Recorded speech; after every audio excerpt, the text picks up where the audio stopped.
ஏய் சுதன், கமல் இன்னைக்கு வரலடா. அவனுக்கு லீவ் லெட்டர் எழுதிட்டாடா.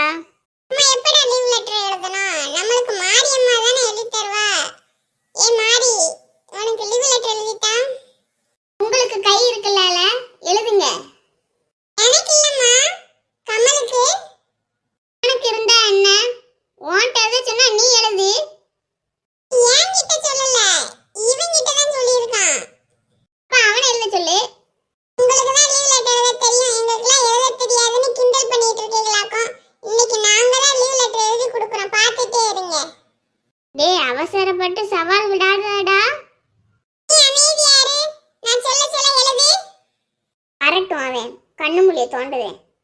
ஏய், தப்பு தப்பா எழுதுனா டீச்சர் அடிப்பாங்கடா. ஏய் பாவம், டீ எழுதி கொடுத்துறடி. தடவை வரட்டும், நம்மளா கூப்பிட்டா அவங்களுக்கு இலக்காரம் ஆயிரும். மலர், கணக்கெல்லாம் போட்டையாடி? இங்க எழுதியிருக்கேன், ஒன்றும் செய்யல.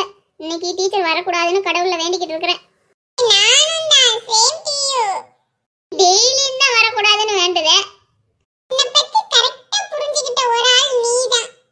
ஏய் டீச்சர் எல்லாம் வராங்க, யார் யார் வராங்கன்னு பாருங்க. ஏய் ஜாலி, பிடி வாத்தியார் வந்துட்டாரு. தமிழ் வாத்தியார் வந்துட்டு போறாரு, வரட்டும். டேய், உனக்கு யார்கிட்ட வரக்கூடாது? மேத்ஸ் டீச்சர் தான். கண்டிப்பா அவங்க வருவாங்க பாரு. இல்லே, உங்க டீச்சர் வந்துருச்சு. எப்படியாச்சும் அந்த சாப்டரை முடிச்சிடணும். ஐயோ கடவுளே. ஏய், உங்க டீச்சர் வந்தாச்சு போல. சாணிக்கு பேரு கோவத்தை கலப்பாது. வாங்க எல்லாரும் கிளாஸ்க்குள்ள போலாம்.